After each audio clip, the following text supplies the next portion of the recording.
one of the most difficult skin conditions to treat is actually hyperpigmentation. And for us as professional skincare therapists, it really is heartbreaking because there's nothing specifically on the market that gets rid of hyperpigmentation completely. So today I just want to have a look at a few of the triggers or causes of hyperpigmentation. Obviously your genetics plays a massive role in the cause of pigmentation, but if you live in a sunny country like South Africa, you are more prone to sun exposure. You are out in the sun all the time. You don't always put a sunscreen on, and therefore you can get hyperpigmentation, but it will be years later after you've had the sun exposure.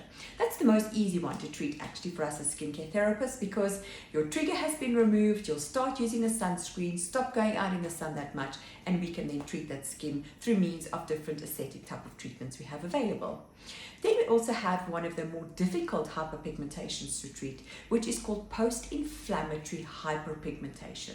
This is basically where there's been inflammation in the skin, either caused through a traumatic treatment, so maybe the incorrect chemical peel or too strong on your specific Fitzpatrick skin type, your skin color, maybe a laser that's been used incorrectly, but it could also be something as simple as a pimple. You got a pimple, you squeezed it, you've been out in the sun, and especially on the darker skins, that leaves a very dark mark.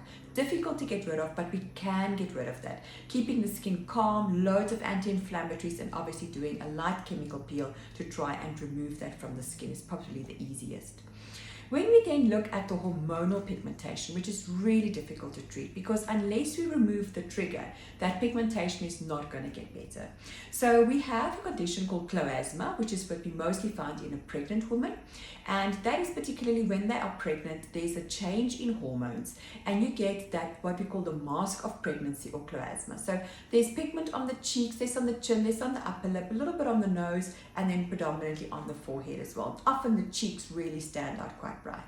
Once they've had that baby and they've used a sunscreen during their pregnancy and they have not gone out directly in the sun, that pigmentation normally goes away because the hormones are going back to normal. You've had the baby, the trigger has been removed. Then we have another condition called melasma, which is where there's a constant hormonal imbalance.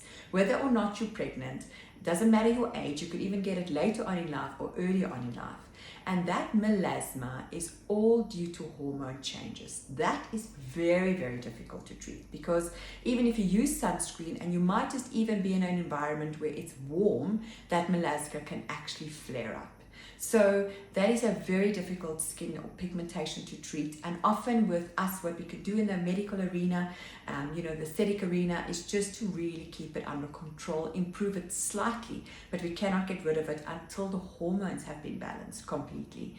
So you have to look at the different type of therapies versus just an aesthetic skin treatment.